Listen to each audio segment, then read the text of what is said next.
Bismillah, assalamualaikum, terima kasih masih di Fakta Sejarah. Kali ini saya akan membacakan sebuah kisah tentang di sebuah desa di daerah Jawa Timur berdiri makam Ngujang. Ya, terkenalnya seperti itu, namanya makam Ngujang, yang legendaris dan penuh misteri. Di sanalah ada para pencari pesugihan melakukan ritual untuk memperoleh kekayaan dari jin kera yang konon bersemayam di sana. Banyak yang tergiur dengan janji kehidupan makmur, namun tak semua siap menghadapi konsekuensi dari perjanjian gelap tersebut. Dari situlah cerita ini lahir untuk saya bacakan. Semoga teman-teman terhibur. Anggap saja ini cerita hanya untuk menghibur ya. Ini dia selengkapnya di Fakta Sejarah.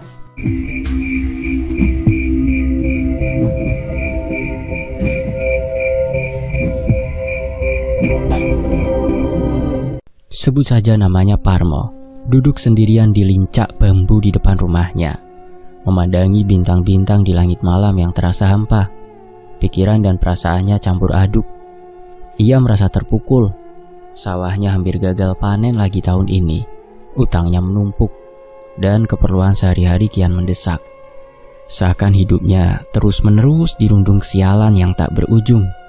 Suara angin malam menyusup, membawa aroma dingin yang menusuk dari balik pintu. Istrinya, Sarmi, memperhatikannya dengan raut wajah khawatir. Diam-diam ia tahu apa yang tengah direncanakan suaminya, sesuatu yang hanya jadi bisik-bisik tabu di desa ini. Parmo melirik Sarmi yang berdiri ragu-ragu di ambang pintu, seolah mencoba menahan langkah suaminya. Akhirnya, ia memberanikan diri bertanya dengan suara gemetar, "Pak, sampean temenan, arep lu ngoneng kono?" Sarmi memegang tangan Parmo erat-erat, berharap suaminya berubah pikiran. "Apa bener, Pak? Sampean mau pergi ke sana?" Parmo menghela nafas panjang. Ia merasa tak punya pilihan. "Apa meneh sing kudu tak lakoni, Bu? Aku wis ora ono dalan liyane. Duwite wis entek kabeh, Bu." Mata Sarmi berkaca-kaca, tapi ia tahu betapa keras kepala suaminya. Dalam diam, Parmo memeluknya singkat sebelum akhirnya melangkah pergi, membawa keperluan sesajen yang ia persiapkan, seperti pisang raja, ayam hitam, dan beras kuning, seperti yang diajarkan oleh seseorang dukun di sebuah daerah. Saat kakinya menginjak batas desa, perasaan gelisah mulai menyergapnya, namun bayangan kekayaan dan kehidupan lebih baik melingkupinya, mengalahkan keraguannya. Malam itu, Parmo tiba di makam Ngujang yang terkenal angker, tempat di mana para pemuja pesugihan mengadu nasib. Tempat itu terlihat lebih kelam dari biasanya, diselimuti kabut tipis yang membuat pandangan kabur. Parmo menatap nisan-nisan yang tersebar, tertimbun daun-daun kering dan merasakan hawa dingin yang menusuk tulang. Pohon-pohon besar di sekitar makam seolah mengawasi setiap langkahnya. Ia mengatur nafas, berusaha menenangkan diri, mengingat pesan sang dukun.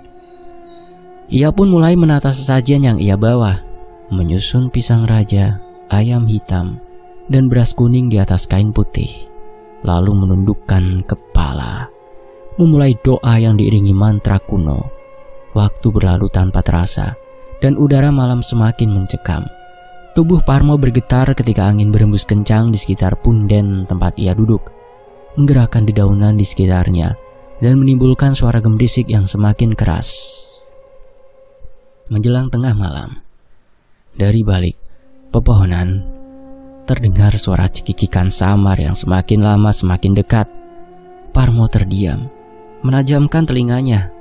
Suara itu terdengar aneh, suara kera yang melengking, namun dengan tawa yang terdengar jauh lebih mengerikan. Parmo memejamkan mata, menggigit bibir, mengingat pesan sang dukun. "Tahan, jangan gentar. Kalau kau takut, mereka akan menguasai jiwamu."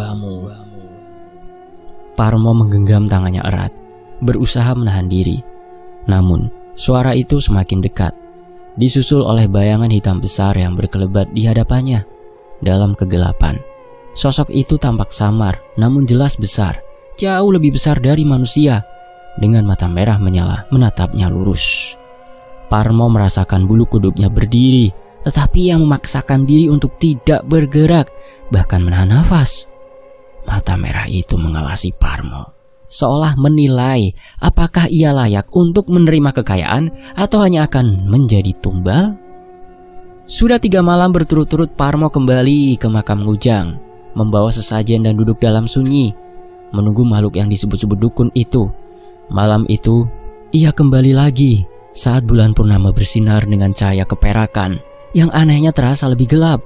Suara-suara hewan malam seperti terdiam, memberi ruang bagi kesunyian yang mencekam. Parmo duduk mematung, menatap bayangan panjang yang terpancar dari tubuhnya di atas tanah. Kali ini, angin tiba-tiba berhembus kencang, membuat dedaunan di sekitar makam bergemerisik keras, seperti bisikan 1000 suara yang mengelilingi Parmo. Ketika ia mulai merasa putus asa, dari balik pohon besar di ujung makam, muncul sesosok bayangan besar. Perlahan, sosok itu mendekat, langkahnya bergerak pelan di antara ranting-ranting yang patah. Sosok itu akhirnya berdiri di hadapan Parmo. Ia terperangah. Makhluk itu jauh lebih besar dari manusia, dengan tubuh tertutup bulu hitam lebat dan mata merah menyala yang memancarkan kilatan licik. Taring panjang mencuat dari mulutnya, membentuk senyuman yang lebih menyerupai seringai penuh ancaman. Jin kera itu menatap Parmo tajam, dan suaranya yang berat dan parau terdengar seperti guntur yang bergemuruh di malam pekat. "Siapa? Kau siapa?" tanya Parmo dengan suara bergetar. Makhluk itu terkekeh, suara tawanya menggema menakutkan, seperti suara tawa kera, namun dengan nada rendah yang menggetarkan hati. "Aku yang akan memberimu banyak uang, rezeki kekayaan, jika kau mau membayar sebuah tumbal untukku."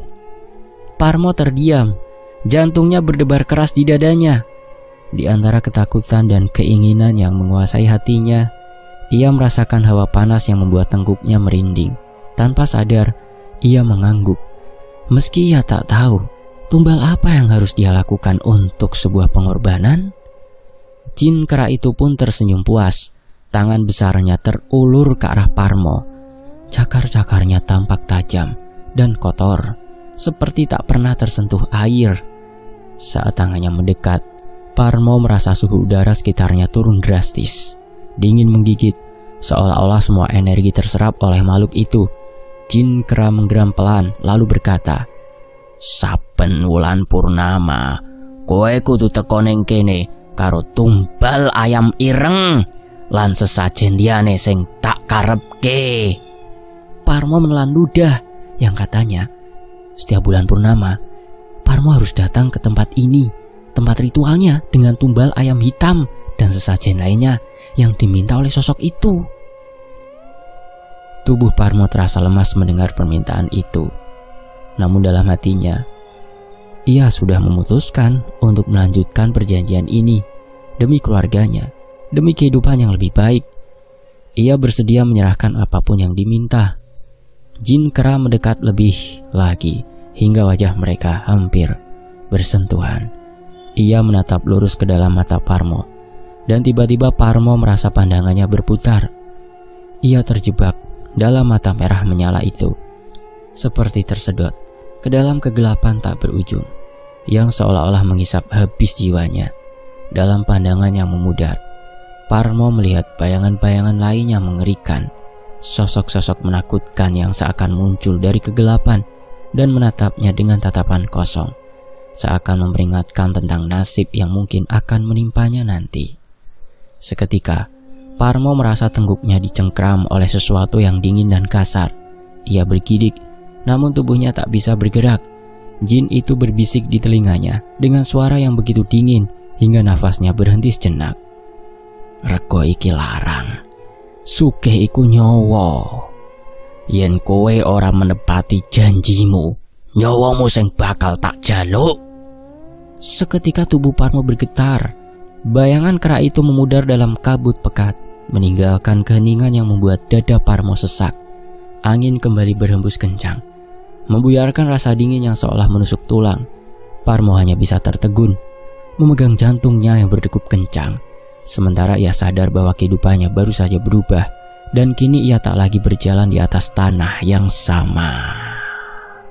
Lalu bayangan itu tersenyum samar, memamerkan gigi-gigi taringnya yang tajam, lalu menghilang di balik kabut. Tak lama Parmo merasa ada yang menjalari tubuhnya. Energi panas yang menyebar dari kepala hingga ujung kaki. Ia tahu sesuatu telah menyatu dengannya malam itu, sesuatu yang mengerikan, namun memberi janji kehidupan yang jauh berbeda dari yang pernah ia bayangkan. Parmo menyelesaikan ritualnya dan meninggalkan makam Ngujang dengan perasaan lega bercampur ngeri. Ia tahu perjanjiannya sudah dimulai, tapi di balik ketenangan yang ia paksakan, sebuah pertanyaan terus menghantui. Pengorbanan apa yang akan disukai junjungannya, dan dengan apa cara membayarnya nanti? Singkat cerita, Parmo semakin menikmati hasil dari pesugihannya. Dagangannya di pasar melonjak laris. Tak jarang orang-orang desa berbisik-bisik kagum melihat kesuksesan yang datang begitu tiba-tiba. Parmo yang dulu hidup dalam kesederhanaan, kini sudah mulai membeli barang-barang mewah yang dulunya hanya bisa ia impikan. Bersama Sarmi istrinya, ia menikmati hidup yang nyaman tanpa harus memikirkan soal kebutuhan sehari-hari. Namun Parmo selalu ingat pada perjanjiannya. Setiap bulan purnama, ia harus kembali ke makam Ngujang, membawa sesajen seperti yang diminta oleh Jin Kera. Ayam hitam, pisang raja dan beras kuning. Hingga suatu malam Jumat Kliwon, Parmo merasakan hawa yang berbeda. Malam terasa lebih sunyi dari biasanya. Bahkan angin yang berhembus seolah membawa bisikan-bisikan yang tak bisa ia mengerti. Ketika ia tertidur, Parmo merasakan sesuatu yang berat menindih tubuhnya. Dalam tidurnya, ia melihat sosok kera hitam yang menyeramkan dengan mata merah menyala dan mulutnya mengalirkan darah segar. Makhluk itu menatap Parmo dengan tatapan penuh ancaman dan senyum yang membuat bulu kuduknya meremang. Suara makhluk itu bergaung dalam mimpinya, kasar dan dingin. "Sopo wae sing cedak karo awakmu? Kau harus siap dan bersedia. Kalau tidak, nyawamu yang akan kuambil." Parmo terbangun dengan nafas tersengal. Keringat dingin membasahi tubuhnya. Ia menoleh ke samping, melihat Sarmi yang masih tertidur lelap. Melihat wajah istrinya yang tenang justru membuat hatinya semakin cemas. Makhluk itu seolah mengisyaratkan sesuatu yang lebih besar, sesuatu yang jauh lebih berbahaya dari sekedar tumbal ayam hitam dan sesajen. Paginya, Sarmi memperhatikan raut wajah Parmo yang tampak muram dan penuh kecemasan. "Pak, kok Bapak kelihatan lesu? Apa yang dipikir sampean, Pak?" tanya Sarmi lembut, menatap Parmo dengan pandangan penuh khawatir. Parmo menunduk mencari kata-kata yang tepat untuk menjelaskan rasa takut yang mulai merasuki hatinya. "Ora ono, Bu, mung mimpi elek." "Mimpi buruk? Mimpi buruk bagaimana, Pak?" desak Sarmi. "Ceritakan padaku, mungkin aku bisa membantu sampean, Pak." Parmo terdiam beberapa saat, lalu akhirnya berbicara dengan suara pelan. "Nggak tahu, Bu. Entahlah. Aku mendengar suara kera itu lagi. Lalu dia bilang harus ada seseorang yang dekat denganku yang harus rela membayar harganya." Wajah Sarmi langsung pucat mendengar kata-kata itu. Ia menatap Parmo dengan penuh ketakutan. Matanya mulai berkaca-kaca. "Bapak tidak berpikir kalau itu aku, kan?" Parmo menggeleng cepat. "Ya ndak lah, Bu. Masa aku tega numbalkan ibu? Ini tugasku, Bu. Aku yang bertanggung jawab." Sarmi mulai bergetar, gemetar, dan tanpa disadari, ia memegang tangan Parmo erat-erat, seolah-olah mencari perlindungan dari sesuatu yang tak terlihat. "Pak, ini bukan urusan yang ringan, Pak. Sampai ndak tahu apa yang sebenarnya diinginkan makhluk itu. Jangan sampai semua ini malah menjadi petaka." Parmo hanya bisa diam. Kata-kata istrinya menembus hatinya yang semakin resah. Dalam hatinya, ia tahu bahwa harga yang diminta oleh Jin Kera itu tak lagi sebatas sesajen atau tumbal ayam hitam. Ada sesuatu yang lebih besar yang dituntut, sesuatu yang ia tahu akan membawa kehancuran jika tak ia penuhi. Malam harinya, ia duduk di ruang tamu, merenung dalam keheningan.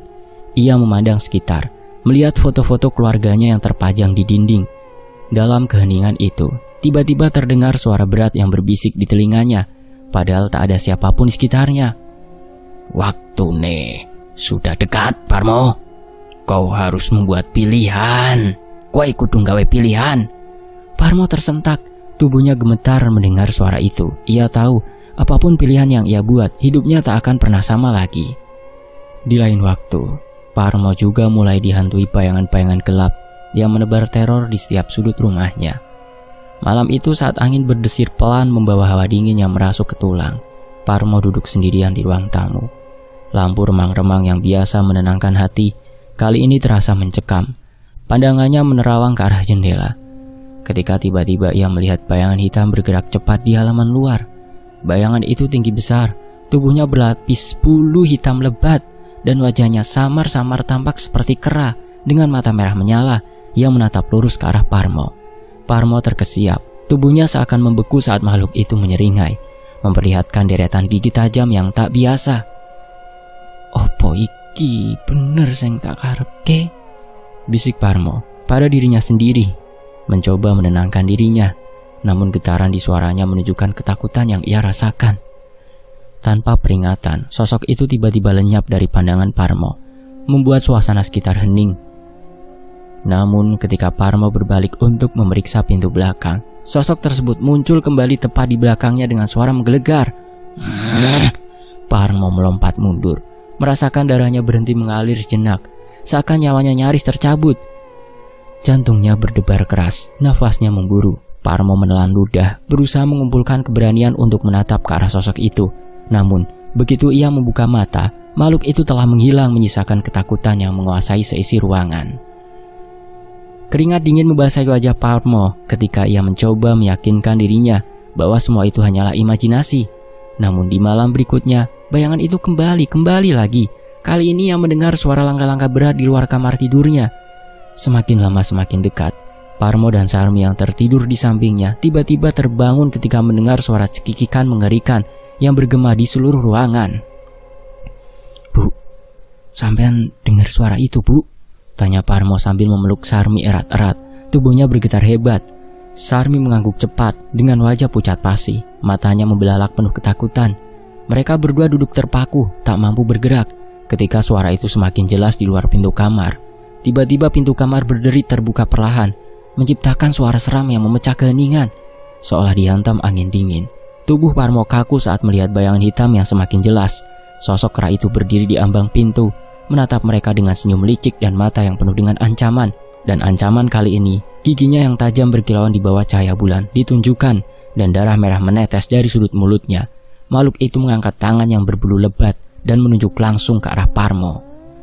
"Waktu wes cedak, Parmo," bisik suara serak yang berasal dari sosok kera tersebut, memenuhi udara dengan aroma busuk yang menyengat. Parmo menelan ludah, hampir terisak dalam ketakutan. Bayangan sosok itu tiba-tiba mendekat dengan cepat, mencengkeram bahu Parmo dengan cakar besar, membuatnya nyaris kehilangan akal. Terasa nyeri yang menusuk hingga tulang, seperti cakar-cakar itu ingin menariknya masuk ke kegelapan yang lebih dalam. Desis sosok kera itu mengancam, suaranya seolah menggema dalam pikiran Parmo, mengikis sedikit demi sedikit sisa ketenangan yang ia miliki. Parmo berteriak, dan seketika bayangan itu lenyap seiring dengan suaranya yang menggelegar di tengah malam. Parmo pun terbangun dari mimpinya. Seluruh tubuhnya gemetar hebat, tetapi ia tahu itu bukan sekedar mimpi. Tubuhnya terasa lelah dan kesakitan, seolah-olah cengkeraman makhluk itu nyata. Esok paginya, Parmo duduk termenung di ruang tamu. Wajahnya pucat dan tubuhnya masih terasa lemah. Sarmi mendekatinya, meletakkan tangan di bahunya. "Perjanjian ini memang membuat hidup kita berkecukupan. Tapi sekarang aku mulai takut, Bu." Sarmi menatapnya dengan campuran perasaan antara takut dan cemas. "Pak, sampean harus berhenti. Apa yang sudah sampean lakukan ini tidak benar, Pak." Parmo menggelengkan kepalanya, mencoba meredakan rasa takut yang semakin menghimpit. "Ora iso, Bu. Aku ndak bisa. Aku sudah terikat. Jim itu sudah mencengkeramku." Suara Parmo terdengar putus asa, dan Sarmi hanya bisa diam, menyadari bahwa keluarganya kini berada di ambang malapetaka yang lebih besar dari apapun yang pernah ia bayangkan. Ketika malam purnama berikutnya tiba, suasana di makam Ngujang terasa lebih mencekam daripada biasanya. Angin malam berhembus dingin, membawa aroma tanah dan dedaunan yang membusuk, seolah menyambut kedatangan Parno. Dengan tangan gemetar, ia membawa sesajian yang lebih besar dari biasanya. kelapa muda, kembang 7 rupa, ayam cemani yang masih hangat, dan beras kuning, berharap bisa menunda permintaan jin kera yang semakin menakutkan. Parmo tiba di area makam dengan perasaan yang campur aduk antara harapan dan ketakutan. Ia berharap bahwa jin kera itu akan merasa cukup dengan sesajen yang ia bawa, bahwa mungkin saja ada cara untuk menghindari pengorbanan yang semakin nyata di depan matanya. Namun, ketika langkah kakinya mencapai tengah makam, di antara pepohonan yang tinggi dan batang-batang besar yang menyerupai bayangan kelam, sosok itu sudah menunggunya. Jin kera hitam berdiri tegak, mata merah menyala dengan kemerahan yang membara. Bulu-bulu tebalnya tampak mengerikan di bawah sinar bulan purnama yang pucat. "Saiki kowe kudu bayar janjimu. Anakmu yang bungsu, waktunya sudah tiba." Parmo tertegun, tubuhnya membeku mendengar permintaan mengerikan itu. Ia tidak pernah menyangka bahwa harga dari perjanjiannya adalah anaknya sendiri. Pikirannya berputar, dipenuhi dengan bayangan anak bungsunya yang masih polos, yang selalu menjadi harapan dan kebanggaan keluarganya. Air matanya berlinang, mengalir deras saat ia memandangi sosok kera itu. Berharap masih ada kebaikan di balik mata merah yang menatapnya dingin. Tidak mungkin. Ini bukan yang kuinginkan, bisik Parmo dengan suara serak. Suaranya bergetar menahan kepedihan. Namun sosok kera itu hanya menyeringai lebar. Deretan giginya yang tajam terlihat jelas dalam kegelapan. Suaranya terdengar dingin, mengancam, seakan memutuskan semua harapan Parmo. "Kowe ora iso mundur, Parmo. Yen kowe ora gelem, kabeh keluargamu bakal tak cokot nyawane." Kata-kata itu menusuk jantung Parmo, menyisakan rasa putus asa yang menyiksa. Ia tahu bahwa memilih untuk mundur berarti ia harus siap kehilangan semua yang ia cintai. Namun menyerahkan nyawa anaknya adalah pengorbanan yang terasa lebih mengerikan daripada kematian itu sendiri. Dengan tangan yang masih gemetar, Parmo jatuh berlutut, membungkuk rendah di hadapan sosok kera itu. Ia memohon dengan suara yang tersendat, penuh rasa sakit dan kesedihan yang mendalam. "Aku nyuwun pangapunten. Jangan anakku yang kau ambil. Aku rela membayar dengan cara lain." Jin kera itu hanya menggelengkan kepala perlahan. Senyum liciknya semakin melebar. "Ora ono tawaran liyane, Parmo. Wes wayahe, yen ora gelem kabeh bakal tak jiwani." Parmo terdiam. Tangisnya tak lagi terbendung. Keheningan malam di makam Ngujang berubah menjadi sebuah saksi bisu perjanjian yang tidak bisa lagi ditunda. Dengan perasaan teriris-iris, Parmo menyadari bahwa keputusannya untuk mencari kekayaan melalui jalan ini kini berakhir dengan mimpi buruk yang tak bisa dihentikan. Di sisi lain, Parmo duduk di pojok kamar. Wajahnya kusut dan penuh kecemasan. Kekayaan yang melimpah tidak bisa membuat hati Parmo bahagia selamanya. Semua kekayaan itu terasa hambar. Bayangan malam di makam Ngujang masih terus menghantuinya. Namun kali ini ia sudah mantap untuk tidak memenuhi tuntutan jin kera itu. Ia tahu bahwa harga yang diminta terlalu tinggi. Tak sanggup hatinya membiarkan putra bungsunya yang masih kecil menjadi tumbal dari keserakahannya sendiri. Walau keputusan ini diliputi ketakutan, Parmo berusaha berpegang pada satu harapan, bahwa ia bisa lepas dari perjanjian ini meski tanpa restu sang jin. Hari demi hari berlalu dan ketenangan yang diharapkannya justru berganti dengan mimpi buruk yang semakin nyata. Semua dimulai dengan hal-hal kecil, namun perlahan menjadi malapetaka yang mengerikan. Anak-anaknya mulai menunjukkan tanda-tanda sakit yang tidak biasa. Anak sulungnya, Warno, yang biasanya cerita, tiba-tiba sering pucat dan mengeluh sakit kepala hebat. Tubuhnya panas dingin tanpa sebab, dan mantri desa hanya bisa menggelengkan kepala saat diminta mengobatinya, mengatakan bahwa ini hanya demam biasa. Namun Sarmi mulai merasa ada sesuatu yang janggal ketika dalam 3 malam berturut-turut Warno merintih dalam tidurnya, menyebut-nyebut bayangan kera hitam. "Bu, aku takut, Bu. Ada yang mengikutiku," lirih Warno suatu malam saat terbangun dengan wajah basah oleh keringat dingin. Sarmi terperanjat, matanya berkaca-kaca melihat putranya yang ketakutan.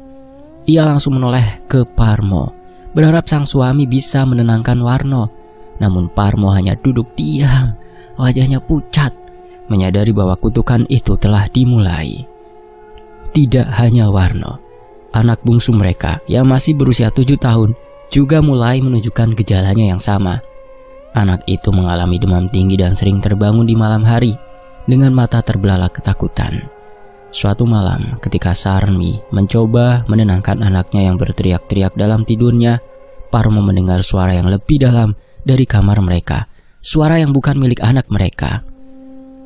"Wong sing langgar perjanjian iki ora bakal selamat." Suara itu bergema di kepalanya, seperti bisikan gelap yang datang dari alam lain. Parmo menutup telinganya dengan keras, mencoba mengusir suara itu. Namun suara itu semakin jelas, semakin nyata, dan seperti menghujam langsung ke jiwanya. Dan pada malam itu juga ia menyadari bahwa perjanjiannya tidak bisa dihindari begitu saja. Tidak hanya anak-anaknya yang terancam, tetapi kehidupannya yang pernah sejahtera mulai berantakan perlahan-lahan. Di pagi berikutnya, Parmo pergi ke pasar untuk membuka lapaknya seperti biasa. Namun ia mendapati bahwa tidak ada satupun pelanggan yang datang kembali. Para pelanggan setia yang biasanya mengantri di depan lapaknya kini memilih lapak lain, seolah-olah lapaknya telah menjadi tempat yang terkutuk. Wajah-wajah yang dulu akrab kini memandangnya dengan tatapan aneh dan mencurigakan. Beberapa orang bahkan berbisik di belakangnya, mengatakan bahwa Parmo telah terkena kutukan atau terkena guna-guna. Seorang wanita berbisik pelan kepada temannya saat lewat di depan lapak Parmo, namun cukup keras sehingga Parmo mendengarnya. "Iya, aku tidak akan belanja di sini lagi. Lapaknya kelihatan seram sekali." Hari demi hari pelanggan-pelanggannya menjauh satu persatu. Uang yang dulu mengalir deras kini mengering, dan perlahan kekayaannya mulai menguap begitu saja. Barang-barang yang pernah mereka beli dengan bangga harus dijual kembali untuk memenuhi kebutuhan sehari-hari. Kondisi itu semakin membuatnya tersudut, sementara suara jin kera itu tak pernah berhenti menghantuinya. Pada suatu malam, Parmo tak tahan lagi. Ia berdiri di tengah rumah, tubuhnya gemetar dengan kemarahan dan keputusasaan yang membuncah. Dengan suara keras, ia berteriak, melampiaskan semua penyesalannya. "Ngopo iki kabeh kudu tak alami? Aku mung pengen urip luwih apik, mung pengin anak-anakku ora kesusahan." Teriaknya putus asa. Tiba-tiba lampu di rumahnya berkedip-kedip. Angin dingin berhembus masuk melalui celah jendela, dan bayangan gelap mulai berkumpul di sudut-sudut ruangan. Parmo menatap dengan ngeri ketika sosok kera hitam itu muncul di tengah ruangan, menyeringai dengan taring-taring panjangnya yang menjijikan. "Kowe wis gawe salah gede, Parmo. Saiki kabeh iki ora iso dibalekno." Suara jin kera itu menggema di seluruh ruangan, dingin dan penuh amarah. Sarmi berteriak ketakutan, menarik anak-anaknya mendekat, berusaha melindungi mereka dari bayangan yang kian mendekat. Parmo mundur, kakinya lemas, menyadari bahwa jin kera itu tidak hanya menuntut anak bungsunya, tetapi juga mengambil semuanya. Dan setelah hampir kehilangan seluruh keluarganya, Parmo akhirnya memahami bahwa kekayaan yang diperoleh melalui jalan pesugihan telah membawa malapetaka yang tak terelakkan. Putus asa dan penuh penyesalan, ia mendatangi seorang kiai terkenal di desanya. Sosok yang dipercaya memiliki ilmu untuk memutuskan perjanjian gaib. Kiai itu menyambut Parmo dengan tenang. Namun di balik kelembutannya, Parmo dapat merasakan kekuatan yang memancar dari tatapan sang kiai. "Kowe ngerti kan, Parmo? Yen iki dudu perkara sepele. Yen pancen kowe temenan, perjalanan iki ora gampang lan bakal ono bahaya sing luwih gedhe," kata Pak Kiai, memperingatkan dengan nada serius. Parmo menunduk dengan mata berkaca-kaca. Suaranya bergetar saat berkata, "Nggih Pak Yai, aku tidak peduli seberat apapun. Aku hanya ingin anak-anakku selamat, Pak Yai." Maka dimulailah serangkaian doa dan ritual pemutusan perjanjian yang dipimpin oleh sang kiai. Parmo dan keluarganya diminta untuk berpuasa dan berdoa dulu selama 3 hari penuh. Kiai itu juga mempersiapkan pelindungan di rumah Parmo dengan mendoakan supaya rumah itu dilindungi oleh Tuhan Sang Pencipta alam semesta dan juga seisinya. Singkat cerita, di malam ketiga, Parmo dan keluarganya merasakan udara di rumah semakin berat, seolah dipenuhi oleh kehadiran yang tak kasat mata. Sarmi menggenggam tangan anak-anaknya, sementara Parmo duduk di sebelah Kiai dengan wajah pucat, tapi dengan harapan yang besar. Mereka semua tahu bahwa ini adalah malam penentu, malam ketika jin kera itu akan kembali menuntut haknya. Tepat di tengah malam, angin dingin berhembus menerobos jendela dan pintu yang tertutup rapat. Lampu di rumah berkedip-kedip dan tiba-tiba terdengar suara geraman rendah yang menggelegar dari dalam ruangan. "Parmo!" teriak suara itu dari kegelapan, penuh kemarahan dan dendam. Sosok jin kera itu muncul di tengah ruangan. Tubuhnya yang besar dan berbulu hitam lebat tampak lebih menakutkan daripada sebelumnya. Matanya menyala merah seperti bara api, menatap lurus ke arah Parmo yang gemetar ketakutan. "Kowe ora bakal ucul saka perjanjianku, Parmo!" jerit jin kera itu. Suaranya menggema di seluruh rumah, menyebabkan semua yang ada di sana gemetar ketakutan. Namun sang kiai tidak mundur. Dengan tenang, ia berdiri dan mengangkat tangannya sambil mengucapkan doa-doa yang kuat. Setiap kali ia melafalkan ayat-ayat suci, tubuh jin kera itu tampak semakin terguncang, seolah terbakar dari dalam. Sosoknya berusaha mendekati Parmo, tapi doa yang dilantunkan sang kiai menciptakan perisai tak terlihat yang melindungi keluarga Parmo dari serangan jin tersebut. Jin kera itu meronta-ronta. Matanya menyala dengan kemarahan yang tak terkendali. "Iki ora bakal tak laleke, kowe kabeh bakal bayar gane!" Ia menjerit dalam bahasa yang mengerikan. Suaranya semakin lemah seiring doa-doa yang terus menggema di ruangan. Dan dengan jeritan terakhir yang menggema, sosok jin kera itu terbakar dahsyat oleh kekuatan doa dan ayat-ayat suci. Tubuhnya lenyap menjadi asap hitam yang berputar-putar sebelum menghilang sepenuhnya dari pandangan. Malam itu berakhir dengan keheningan yang mencekam, seolah-olah seluruh rumah telah dibersihkan dari kekuatan jahat yang selama ini menyelimutinya. Parmo jatuh berlutut di hadapan Kiai. Air matanya mengalir deras. "Matur nuwun Pak Yai, matur nuwun," ucapnya dengan penuh penyesalan dan syukur. Sang Kiai menghela nafas dan menepuk bahu Parmo. "Ingatlah Parmo, kekayaan yang datang dari jalan hitam hanya akan membawa penderitaan.